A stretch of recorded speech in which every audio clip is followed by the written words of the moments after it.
Good afternoon, and thank you for standing by. Welcome to the Deckers Brands second quarter fiscal 2025 earnings conference call. At this time, all participants are in a listen-only mode. Following the presentation, we will conduct a question-and-answer session. Instructions will be provided at that time for you to queue up for questions. If anyone has any difficulties hearing the conference call, please press star zero for operator assistance at any time. I would like to remind everyone that this conference call is being recorded. I'll now turn the call over to Erinn Kohler, VP, Investor Relations and Corporate Planning. Hello, and thank you everyone for joining us today.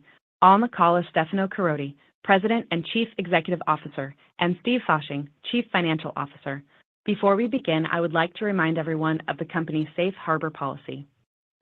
Please note that certain statements made on this call are forward-looking statements within the meaning of the federal securities laws, which are subject to considerable risks and uncertainties. These forward-looking statements are intended to qualify for the safe harbor from liability established by the Private Securities Litigation Reform Act of 1995. All statements made on this call today, other than statements of historical fact, are forward-looking statements and include statements regarding our current and long-term strategic objectives, capital allocation, anticipated impacts from our brand and marketplace management strategies, changes in consumer behavior, strength and performance of our brands, demand for our products, product and channel distribution strategies, including direct-to-consumer, plans for and the launch timing of new products, marketing plans and strategies, our supply chain and logistics, our anticipated revenues, product mix, margins, expenses, inventory levels, and promotional activity, the impacts of the macroeconomic environment on our operations and performance, including fluctuations in foreign currency exchange rates, and our ability to achieve our financial outlook. Forward-looking statements made on this call represent management's current expectations and are based on information available at the time such statements are made. Forward-looking statements involve numerous known and unknown risks, uncertainties, and other factors that may cause our actual results to differ materially from any results predicted, assumed, or implied by the forward-looking statements. The company has explained some of these risks and uncertainties in its SEC filings, including the risk factor section of its annual report on Form 10-K and quarterly reports on Form 10-Q. Except as required by law or the listing rules of the New York Stock Exchange, the company expressly disclaims any intent or obligation to update any forward-looking statements. Also, during the second quarter, the company effected a 6-for-1 forward stock split, as referenced in the company's release on September 13, 2024.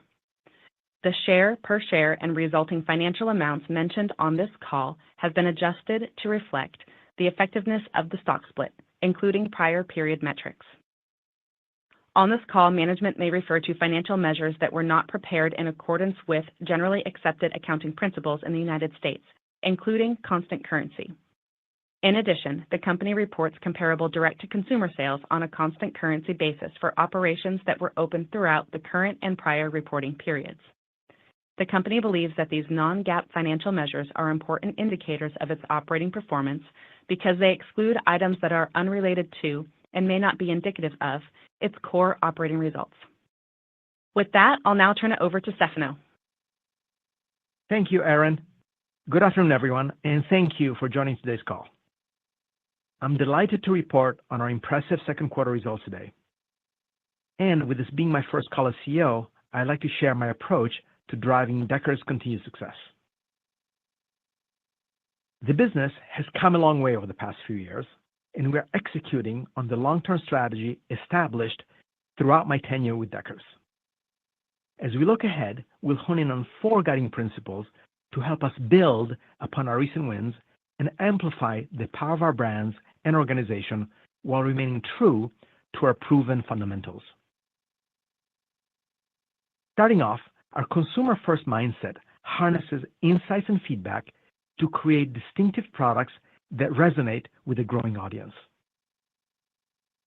Next, our brand-led philosophy for product creation and marketplace positioning leverages our unique brand codes for consistent, elevated experiences that prioritize long-term brand health. Third, we're innovation-forward, committed to creating leading-edge performance technologies and unique designs that deliver tangible consumer benefits. And finally, we're globally driven, aiming to diversify and build international markets for a more balanced business, expanding regionally and strategically through various channels. In this new leadership role, I intend to build upon our established foundation. These guiding principles have fueled our success for years, and we are enforcing them as cornerstones of our future growth. With our strong operating model and strategic focus on key opportunities for UGG and HOKA, we're well-positioned to drive long-term brand health, prosperity, and sustained success.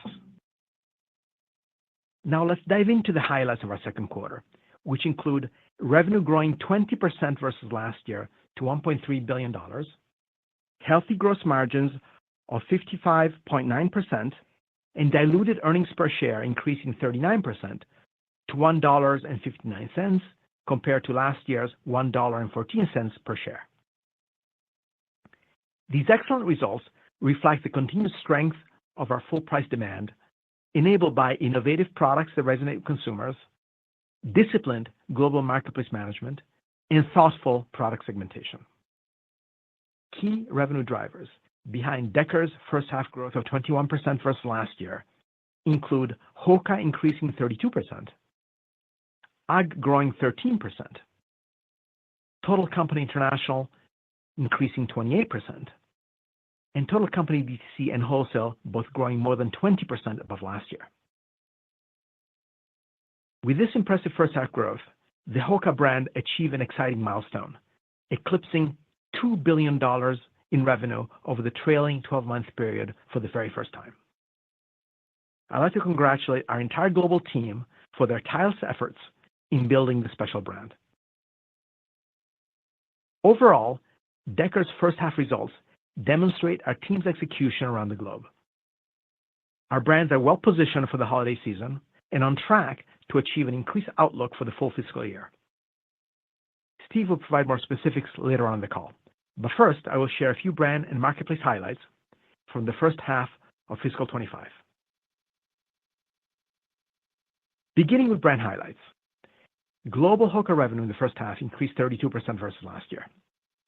HOKA performance continues to be driven by the strength of full-price demand across multiple categories around the globe. The HOKA team has continued to refine their multi-category offense, which is powered by core focus to win in road, dominate trail, and develop fitness and performance lifestyle. HOKA has made great progress in each of these areas through the first half of the fiscal year. Specific to the road category, HOKA continues to deliver healthy growth in heritage franchises like Clifton and Bondi, while bolstering the assortment with significant newness, incorporating technical advancements that are being well received by consumers and wholesale partners. We're especially encouraged by the early reads of the brand's most recent introductions, Skyflow and Mach X2. Skyflow, which as a reminder was introduced in mid-July as a co-exclusive with our specialty partners and DTC channel, has received high marks for ride, fit, and feel. Positive global feedback from our partners has highlighted the Skyflow's additional contribution to the existing HOKA road offering. Mach X2 incorporates updated geometry inspired by the HOKA brand's pinnacle road racing shoe, the Cielo X1, as well as an upgraded plate and a more aggressive rocker profile, which results in a lighter and faster shoe. HOKA celebrated this launch with a Mach Speed Challenge on Strava, leveraging the brand's new Fifth Avenue flagship store in New York City for consumer engagement, with additional activations at the Berlin Marathon and the upcoming Frankfurt Marathon and Oxford Half. In the trail category, HOKA continued to see broad adoption on the Versatile Transport franchise, complemented by two powerful updates during the most recent quarter, including the 6th edition of Speedgoat, our most popular trail franchise, and the Texan X3, our commercialized version of the Texan X prototype worn by the last two champions of the HOKA-sponsored UTMB race. For those of you unfamiliar, UTMB refers to Ultra Trail Mont Blanc, the pinnacle event of the global trail running competition, a grueling 106-mile ultra marathon through the French Alps with over 30,000 feet of elevation gain. Just 2 months ago, our very own Senior Manager of Hoka Product Engineering, an amateur athlete, Vincent Bouillard, won UTMB in his first attempt at the race, becoming only the fifth runner ever to break the 20-hour mark. His victory is an inspiring story which is emblematic of the Hoka brand's accessibility and the passion our people have for what they do, proving that even those who aren't full-time athletes can compete at the highest levels. Okay, moving on to Hoka brand's regional market performance in the first half. Hoka continued to experience solid growth around the globe. Our focus to build awareness in underpenetrated international markets has driven results as international revenue growth outpaced the brand's healthy growth in the US. Through the first 6 months of the fiscal year, Hoka drove particularly strong international growth across all channels, with DTC outpacing wholesale. We continue to see great progress across all key international geographies as Hoka gained market share in the road and trail categories within Europe, according to Circana, engaged with local consumers through elevated community building activations at the brand's retail locations in Paris, London, Tokyo, and Shanghai, and increased share of shoe counts at key long-distance running events across Asia. At the same time, the US delivered balanced growth across DTC and wholesale, aligned with our strategy for this fiscal year.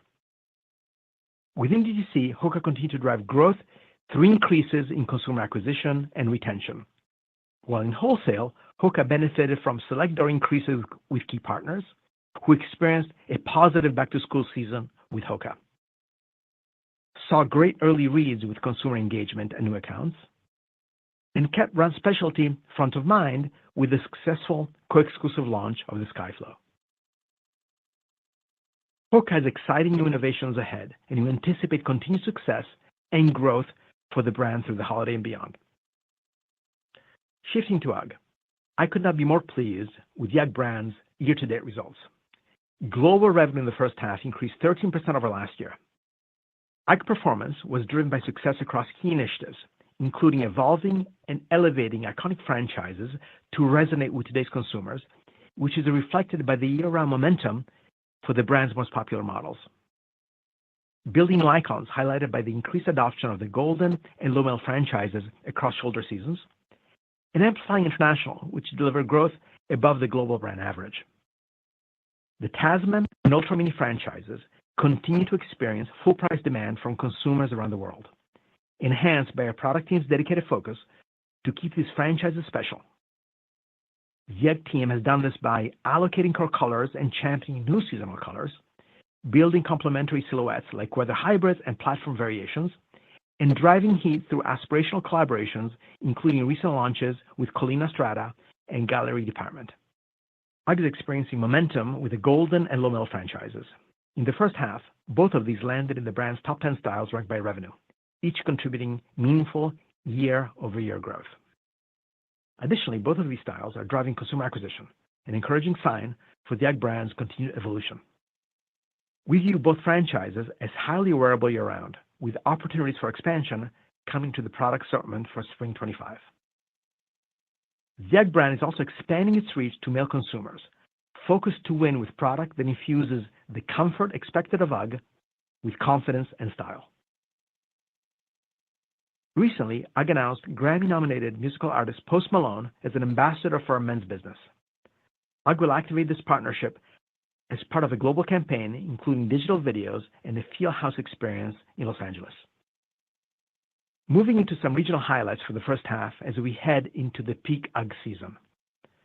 As expected, growth for the first half has been led by international regions, which have maintained high levels of demand through lean inventory management. Europe's season is mirroring last year's trend, with an earlier start to UGG season and consumer demand. This has driven exceptional DTC growth in the region, with first-half revenue nearly doubling compared to 2 years ago. Wholesale performance was also robust, fueled by premium partnerships that elevate brand presentation and enhance consumer experience. Turning to Asia, despite a more pressured consumer environment, UGG continued to perform well through the first half across wholesale and DTC. The UGG brand's business in the region has continued to benefit from the success of transitional styles that resonate year-round, especially with the emergence of the Golden Collection. In the U.S., UGG continues to perform well, with the majority of first-half revenue growth coming from wholesale sell-in, as we allocate more product to the channel and our partners are looking to get into stock earlier. Wholesale sell-through was strongest among accounts that primarily serve younger consumers, as UGG remains a popular brand among the 18 to 34-year-old cohort. I want to thank and congratulate the entire global UGG team for their accomplishments thus far in fiscal 25. Looking ahead, UGG is well positioned to maintain consumer demand through the peak holiday season with an attractive and elevated product assortment. Although we expect a more promotional environment than the exceptionally low levels experienced last year, we're confident UGG will maintain premium levels of full-price selling as it delights consumers this holiday season. Moving to Deckers' first-half channel highlights in the global marketplace. Aligned with our strategy, revenue growth in the first half has been well-balanced across DTC and wholesale. Beginning with DTC, first-half global revenue for the channel increased 22% versus last year on a reported basis and 19% on a comparable basis. HOKA continues to drive most of the incremental revenue over the prior year, increasing $100 million with broad strength across the United States, international markets, online, and within the brand's relatively limited fleet of retail stores. UGG DTC also drove strong results in the first half across both digital and physical consumer touchpoints, overall increasing 11% over last year and contributing an incremental $25 million of revenue. As expected, strength in the UGG brand was primarily driven by international markets, with the U.S. also contributing to the growth. From a global wholesale perspective, revenue for the channel increased 20% versus last year. Both HOKA and UGG drove meaningful wholesale growth, increasing 33% and 14% respectively. Regionally, international outpaced domestic from a growth rate perspective, but both regions delivered meaningful incremental revenue above the prior year. In all, our teams have continued to maintain a healthy global marketplace, allowing HOKA and UGG to sustain high levels of consumer demand. Thanks, everyone. I'll now hand it over to Steve to address our second quarter financial results and provide an update to our fiscal year 25 guidance. Thanks, Stefano, and good afternoon, everyone. We are encouraged by the continued momentum HOKA and UGG experienced through the first half of fiscal year 2025. Both brands continue to benefit from their respective well-executed marketplace management strategies that are driving healthy sell-through. HOKA delivered another quarter of exceptional growth as demand for its innovative performance products remained robust across the global marketplace. UGG again demonstrated broad-based growth across regions and channels by continuing to captivate consumers with exciting products that feature recognizable brand codes, elevating brand presence globally. Our record second quarter revenue illustrates the exceptional ongoing demand for our brands, and we look forward to carrying this momentum forward as we enter our largest and most complex fiscal quarter. While we continue to operate in a dynamic consumer environment, our disciplined and nimble operating approach, coupled with our flexible spend model and strong financial framework, continues to enable our brands to capture market share opportunities and progress towards delivering long-term sustainable growth. Now, let's get into the details of our second quarter results. Second quarter fiscal 2025 revenue was $1.311 billion, representing an increase of 20% versus the prior year on both a reported and constant currency basis.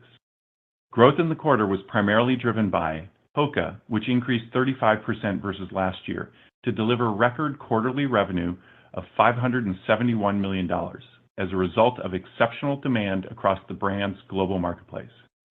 The HOKA brand's growth in the quarter benefited from a high concentration of new product launches during the quarter, as well as some earlier wholesale and distributor shipments relative to the prior year. UGG grew 13% versus last year, delivering broad-based growth across all regions and channels as the brand continues to resonate with consumers globally and also benefited from earlier wholesale shipments in the U.S.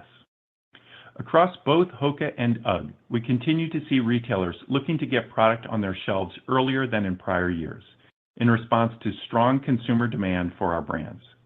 During the second quarter, our distribution center teams were highly effective in managing increased shipment volumes to our wholesale partners, particularly at the tail end of the quarter. We expect this incremental benefit in the second quarter will impact some of our third quarter growth as we continue to manage the marketplace tightly to maintain a pull model. Gross margin for the second quarter was 55.9%, up 250 basis points from last year's 53.4%. Second quarter gross margins benefited from favorable brand and product mix, as both our highest margin brand HOKA and our higher margin products within UGG and HOKA drove a larger percentage of growth, and reduced closeouts to the wholesale channel, with partial offsets from increased freight and channel mix, with an increased proportion of distributor business resulting from earlier shipments to our global partners. SG&A dollar spend in the second quarter was $428 million, up 19% versus last year's $358 million, as we continue investing in key areas of the business. As a percentage of revenue, SG&A was slightly below last year at 32.7%. Our tax rate for the quarter was 24%, which compares to 23.8% for the prior year. These results culminated in diluted earnings per share of $1.59 for the quarter, which is 45 cents above last year's $1.14 diluted earnings per share, representing EPS growth of 39%. Turning to our balance sheet at September 30th, 2024, we ended September with $1.23 billion of cash and equivalents. Inventory was $778 million, up 7% versus the same point in time last year, and during the period, we had no outstanding borrowings. During the second quarter, we repurchased approximately $104 million worth of shares at an average price of $152.09. As of September 30, 2024, the company had approximately $685 million remaining authorized for share repurchase.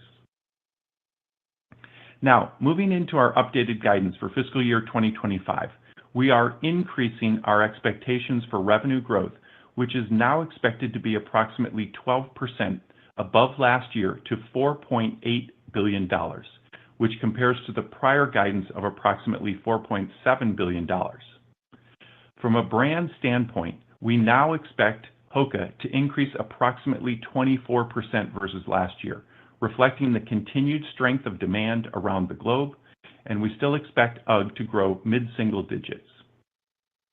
With the strong gross margin achieved in the first half, we are increasing our full-year expectation to now be in the range of 55% to 55.5%, recognizing brand and product mix benefits and maintaining our expectation for freight headwinds and a more promotional environment in the second half relative to last year's exceptionally low levels. SG&A is now expected to be approximately 35%, aligned with our commitment to continue investing responsibly to support the long-term sustainable growth of our business. With these adjustments, we now expect an operating margin in the range of approximately 20% to 20.5%. We are updating our effective tax rate to be in the range of 23% to 23.5%. And as a result of our improved revenue and gross margin expectations, we are increasing our diluted earnings per share expectations to now be in the range of $5.15 to $5.25. Please note, this guidance excludes any unforeseen charges that may be considered non-recurring to our ongoing business or impact from any future share repurchases. Additionally, our guidance assumes no meaningful deterioration of current risks and uncertainties, which may include, but are not limited to, changes in consumer confidence and recessionary pressures, inflationary pressures, fluctuations in foreign currency exchange rates, supply chain disruptions, and geopolitical tensions. Our powerful brands, coupled with our strategic marketplace management and robust financial profile, gives us the conviction to achieve our updated outlook for fiscal year 2025, even in the face of macro pressures impacting the broader retail space. With our incredible first-half performance by the HOKA and UGG brands, two of the strongest in our industry, I am confident in the strength of our model as we are well-positioned to continue gaining market share and deliver sustainable future growth. Thanks, everyone. I'll now hand the call back to Stefano for his final remarks. Thank you, Steve.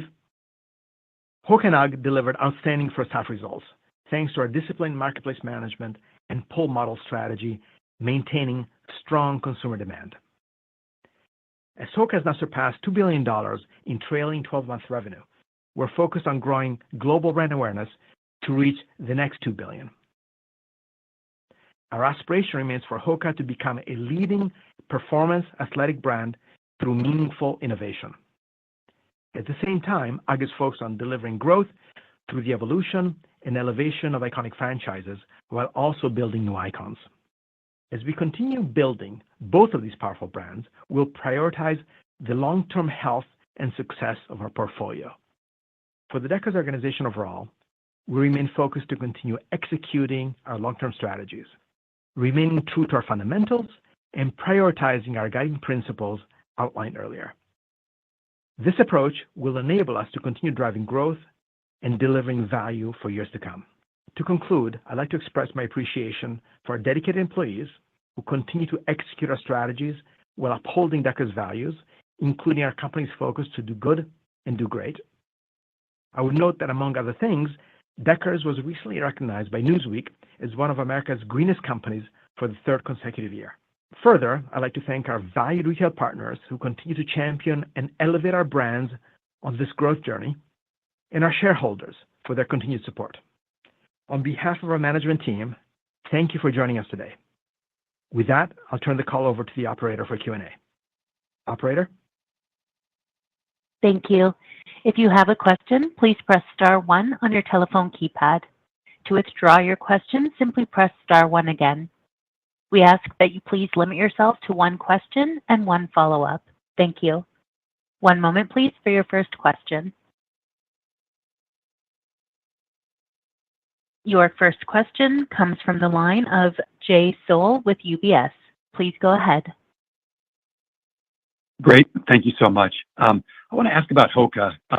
Obviously, the raising the guidance, very strong growth.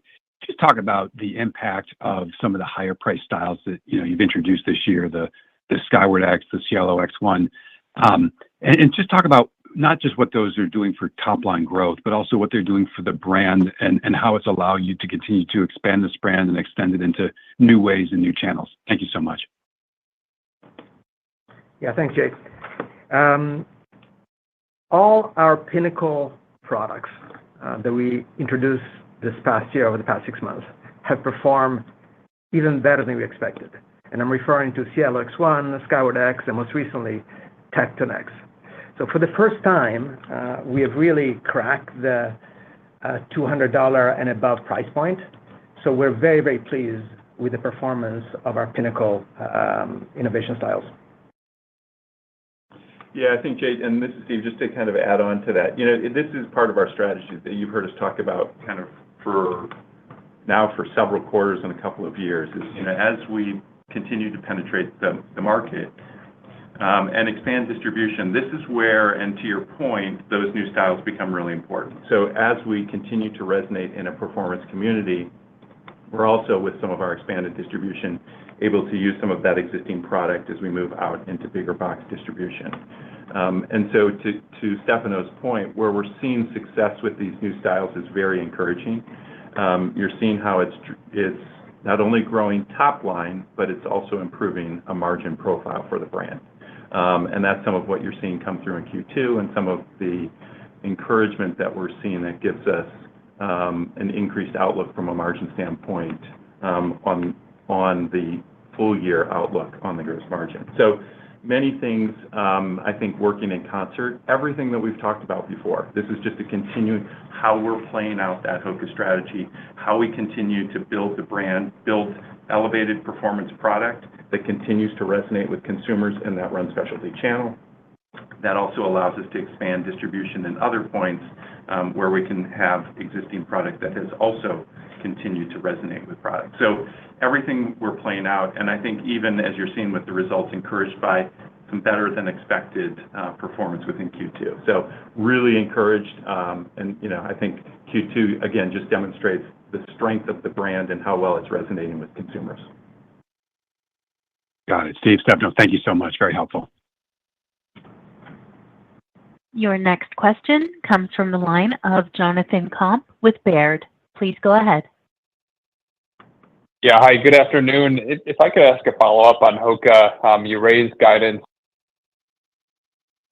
to 24%. Just given that the first half, the growth was 32%, could you give us a little more detail how you're planning the second half and any more perspective on how we should think about channel or geography performance would be helpful. Yeah, thanks, John. It's Steve again. I'll take the first part, and Stefano, if you want to jump in on it too. But I think, again, it's how we played out the year. So if you think about what we said at the beginning of the year, remember that we said the majority of our percentage growth was going to come in the first half of the year, and that's really what's played out. So we knew in the case of HOKA, as we were bringing out new styles, there would be strong sell-in. I think we're, as we said in the first question, kind of encouraged with the sell-through of that product and how it's resonating with consumers. But what we knew is by selling that in and some of the wholesale expansion, so as we increased the number of doors that we were selling to in the first half, that was going to create higher percentage growth in the first half, right? We start to see that settle back down a little bit in the second half, which is playing out exactly again to what we thought.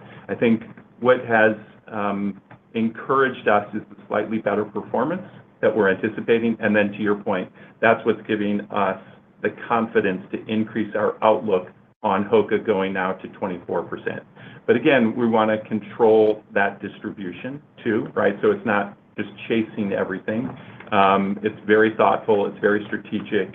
How we think about who we're going to go in with and kind of what doors we get to select with those partners. So that's kind of where we're at. I think the other thing, and Stefano mentioned it also, is very encouraged by how well we're doing internationally. So not only do we continue to gain share in the domestic marketplace, we are very encouraged by the progress that we're making on the international front. Yes, and specific to international, we still have plenty of runway, both in run specialty and run focused accounts. What is very, very encouraging is that some of the new accounts we have recently opened, whether it's Shoe Palace and JD here in the US, or even existing distribution with additional doors, are performing very, very well with the brand, both here in the US as well as internationally. Okay, great. And then, Steve, one more follow-up, just the modeling for the back half on the gross margin. I want to follow up there. I understand the assumptions that you're embedding, but are you seeing sort of any signs of a pullback in full price selling at this point? Just curious sort of what you observe in the marketplace, or is that more of a forward-looking assumption that you're baking into the guidance? Thank you. Yeah, good question. It's a bit more of a forward assumption. We're still early, right? And we know things, I think, are probably a little bit more challenged approaching this holiday season, generally macro speaking. And so we are being a little bit more cautious with our assumption around the promotion, that we anticipate we will see. I think there's a couple things that we're also considering in some of that expectation in the second half gross margin. One is we've got more product in the channel this year than we did a year ago. So recall that Q3 last year, many of our wholesale partners were running out of product. Some of that increased growth that you saw in Q2 is us selling into that channel. So we know that there's a little bit more product sitting in the channel. So we'll see. Again, still very early on in the holiday season, kind of how that plays out.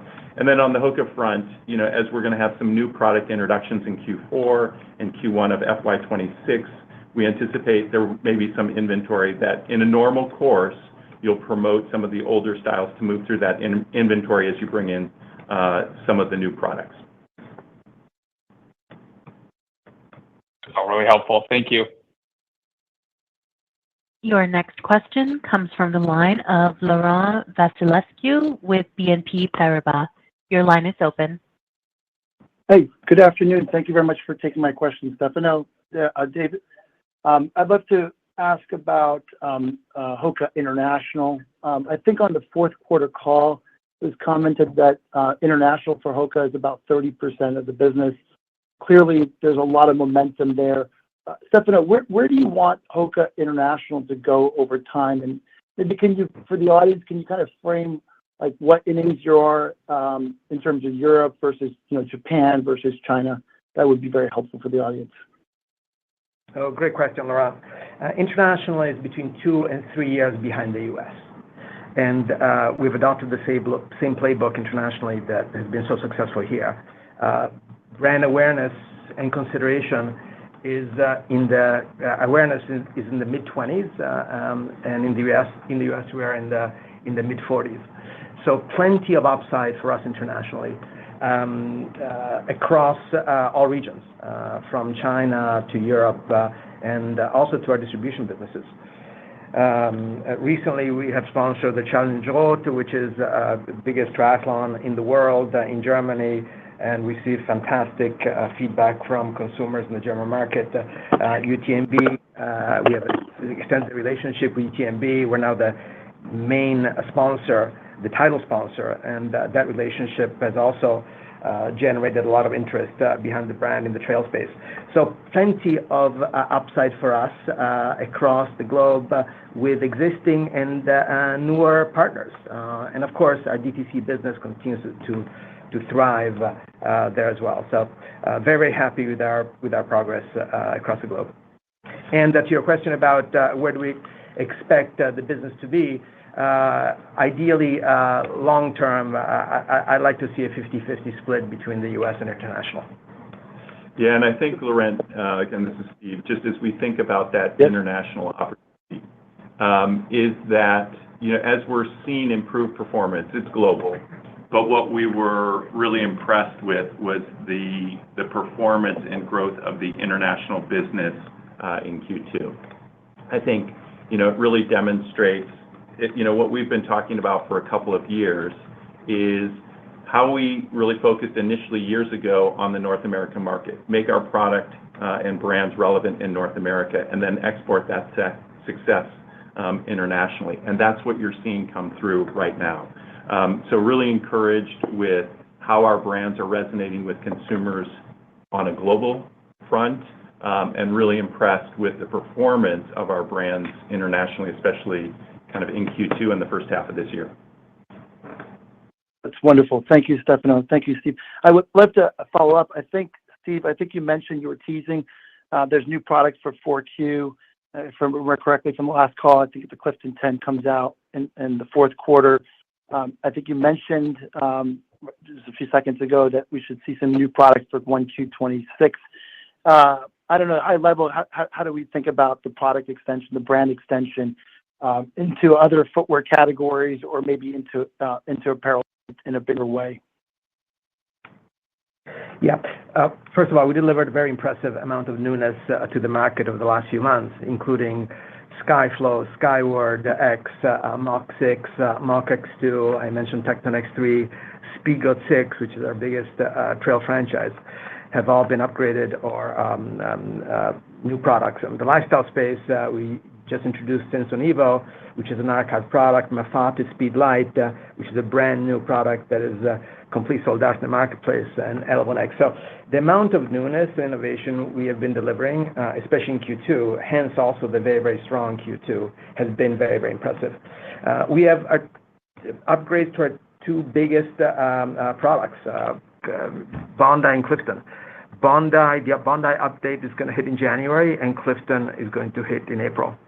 In addition to that, we have our fastest shoe will be updated. Cielo X1 will be updated to a new product in February. And we have our first foray into cold weather with the Kaha Frost about to hit the market any day. So our pipeline is very, very robust, and the reaction from the trade has been very positive. That's wonderful to hear. Best of luck with the holiday season. Your next question comes from the line of Sam Poser with Williams Trading. Please go ahead. Thank you very much. Officially welcome to your first call, Stefano. Aaron, can you give me the DTC for each brand, please? And then I'll get to the other stuff. Yeah. Hi, Sam. So for the second quarter just completed, what I can provide is global wholesale and distributor by brand. And so again, for Q2, for UGG, that global wholesale and distributor combined would be approximately $512 million. For HOKA, that's approximately $362 million. For Teva, that's approximately $12 million. For our other brands, which is predominantly Koolaburra, would be approximately $25 million. And then that leaves approximately $2 million for the Sanuk brand, which, as a reminder, would be a partial quarter as we completed the sale of that brand in about mid-August. Thank you very much. Okay, I have three, sorry.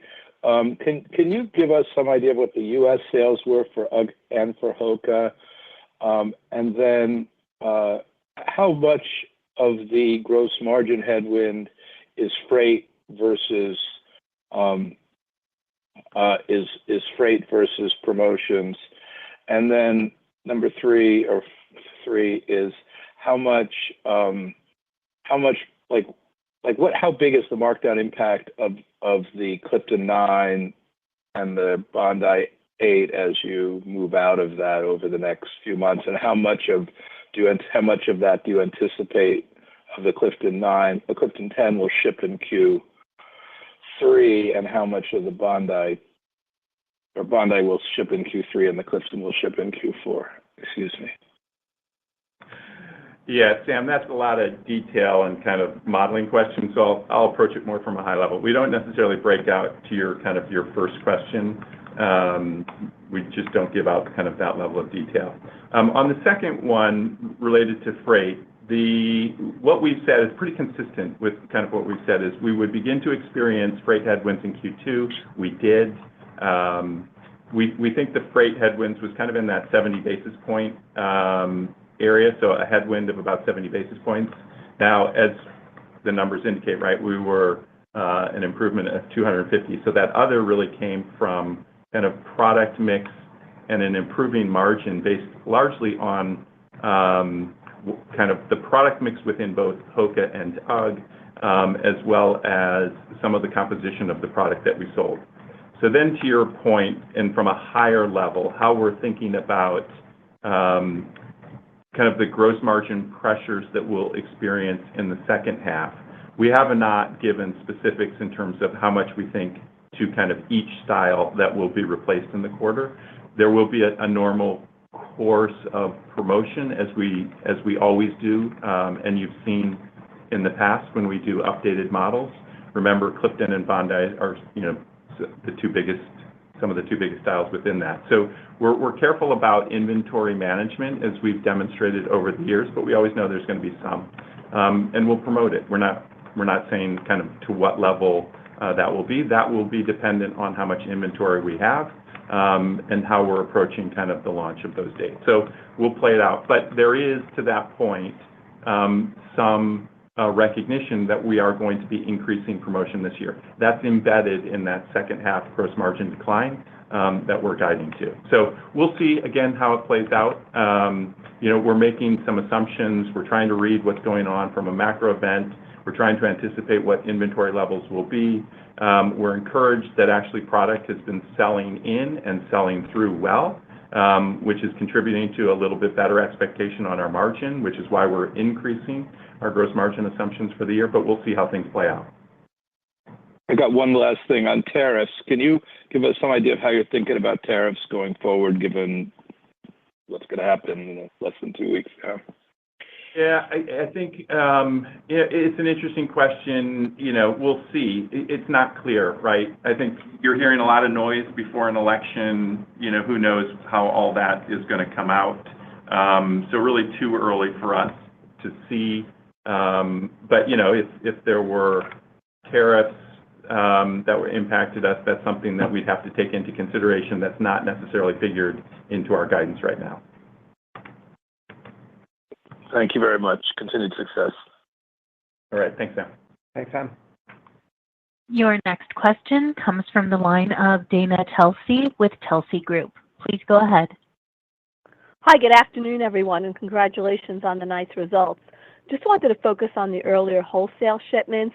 Is it from all categories of wholesale accounts? Does it differ by brand at all in terms of what you're seeing? And does it differ by international and domestic? And just lastly, on the moderation in growth for UGG going to mid-single digits from the 13 and 14% in the first and second quarter of this year, given the newness that you have, could there be upside to that number, and how you're thinking of new product introductions for UGG for the balance of the year? Thank you. All right. Thanks, Dana. I'll try to attack that a little bit. So it is a little bit different by brands, right? So I think it's important for the dynamics that we're seeing. And again, we indicated at the beginning of this year that we expected to see earlier wholesale shipments. So first, if we look at the UGG brand, one of the things that we encountered last year was some earlier shipments, but then quickly selling through that product. And it helped contribute to a stronger DTC performance for ourselves. This year, as we approach growth with the UGG brand, we have given our partners an opportunity to participate in some of that growth. That has contributed with the success of what happened last year, as well as continued strong demand for our brands, wholesalers continuing to want that product earlier. So that's contributing to that percentage increase that you're seeing in Q2, because one, they are continuing to want product earlier, and two, as they're participating in our growth with the brand, you're seeing that higher percentage in Q2. We think that is going to impact kind of the back half as there is more inventory sitting in the channel. To your question on upside, sure, there's always some. We'll see. I think we are prepared with some inventory with upside opportunities, but again, we operate in a very controlled marketplace. So we'll be careful about how we work that growth really into the back half, should it be there. We are very disciplined, again, in our marketplace management. Then, as it relates to growth with HOKA, there, as you recall, what we said is last year we were very tight with expanded distribution, right? So we were careful about how many more doors we were opening. This year we have spoken to increasing the number of door counts, right? So again, as we've seen demand globally increase for the brand, we are opening points of distribution. Again, still far fewer than many of our peers because we are very controlled in that distribution. But what you've seen in the first half is we are opening up more points of distribution. Again, very controlled. That is contributing to a sell-in to those accounts and doors, right? So that is lifting that percentage growth in the first half of the year. So that's where you start to see some moderation of growth in the second half, because you're starting to see kind of that inventory sitting in those expanded outlets. So much of the expansion happened in the first half as it relates to HOKA. So that's when you look at it on a full year basis. It's what we said at the beginning of the year. On a percentage basis, the majority of our growth would come in the first half, and you'd start to see growth moderate, so falling below that annual guide number in the second half, as we controlled the marketplace and took advantage of early demand and strong demand for our product. And we'll see how it plays out, right? Always a little bit of room for some upside, but a lot of uncertainty, as we heard in some of the prior questions, how we're thinking about back half, kind of the retail calendar this year versus prior years. So we'll see, but encouraged with how we started, much in line with what we thought from percentages, and a little bit better with the first half performance. Thank you. All right. Thank you. Your next question comes from the line of Rick Patel with Raymond James. Please go ahead. Thank you. Good afternoon, and I'll add my congrats on the strong execution. Can you double-click on your performance in Asia? Obviously, China's top of mind with a lot of investors, given the tough backdrop there. Curious if you're seeing any changes in performance, or you need to make any changes in strategy. that are worth calling out? And then also, how do we think about the contribution of Asia to your growth as we think about the rest of this year? Specifically China, Rick, we're very pleased with what Olivier and team have done in China market. Our brands are performing well in a challenging economic climate, and they connect very well with consumers, their communities. Hoka is now top 5 in terms of shoe counts and major races, and UGG continues to perform well throughout the country with various styles as a result of local collaborations and influencer relationships. And as the brands continue to perform, we are able now also to secure greater footprints in major malls with our stores. So we're very pleased with our China performance, which in contrast to what is happening with other brands in the marketplace. As regards to Asia, Asia continues to grow at strong double digits for us, and that's the hope for the upcoming few months and seasons. Yeah, Rick, and just to kind of add on to that, I think, as we've said, Stefano said kind of earlier in the call, as we think about international, right, a couple of years, generally speaking, behind what we're seeing in North America. In Europe, we're further along, I would say, than we are in Asia Pacific. And so really encouraged, again, by the strength that we saw in Europe in the first half of the year, and especially Q2. Very encouraged with what we're seeing in Asia Pacific and China. I think the thing to note and remember here is we're very small in China. So, and we're well aware of what other brands are saying and some of the challenges that they're encountering in China. We're fortunate to be very small, and a lot of what we're doing is to build community within China. So a lot of sponsorship, bringing people in, activities and so forth. And so we have the benefit of being small and now really beginning to resonate with those consumers and grow that brand. So good time for us to be growing a brand that's very small in China. But again, Asia Pacific's a little bit behind Europe in terms of where we're at in distribution. The other thing to remember is distribution's a little bit different in China. We're more direct in China than we are anywhere else. So it's about retail experiences. We have more stores in China than we do anywhere else. So very small but growing, and very encouraged by how we're resonating with consumers there. And in part, that's about the marketing and the localization that we're doing to resonate with consumers there. Very helpful. Thanks so much. Right. Thanks, Rick. And your final question comes from the line of Adrienne Yih with Barclays. Please go ahead. Great. Thank you very much. And let me add my congratulations. Stefano, I was wondering if you can address, when you were talking about sort of the expansion in the U.S., what is the door growth strategy with the U.S. national retail partners, specifically Dick's and Foot Locker?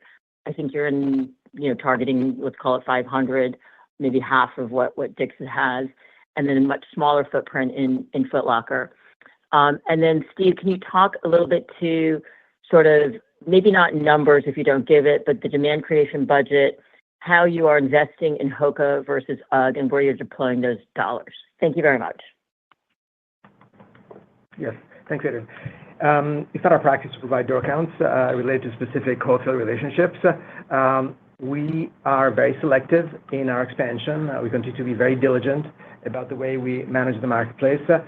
We are looking at door productivity before we expand, and when we perform, we open a few more doors. So that has been our strategy. That's what we'll continue to do with the likes of DSG and Foot Locker and others. Yeah, and I think then to the second part of your question in terms of how we think about spend and demand creation, and it's a good question. As we're performing better, and you've seen some gross margin expansion, we are taking a portion of that to continue our investment in demand creation. And so with two of the best performing brands in the space across the globe, it's important, right, for us to continue to be able to invest behind these brands. So in terms of your question is kind of where, clearly a lot going on with our top two brands. Stefano mentioned in his prepared remarks some of the things that we've done with UGG and Post Malone, Hoka, and some of our sponsorship with UTMB and some marathons and so forth. I think we're going to continue to do that. What we're also doing is creating more localized content. So as we're seeing improvements and growth in our international markets, we are creating more localized content. So overall, what you're seeing is an increase in our marketing spend as a percent to revenue over the last couple of years. That's afforded to us with some of the gross margin improvements that we're seeing. So as demonstrated by our outlook and improved guidance, with the improved gross margin, we've taken a portion of that to increase our SG&A. And that's really going behind variable marketing spend to create further demand for our brand. So that's how we operate. We're very financially disciplined. We look at it. We're given an opportunity, we'll take that opportunity, but we're firmly behind backing our brands, increasing local content to resonate with consumers across the globe. And I think you see that paying off. Excellent. Very helpful. Thank you. This concludes the question and answer session, as well as today's call. We thank you for participating. You may now disconnect your lines.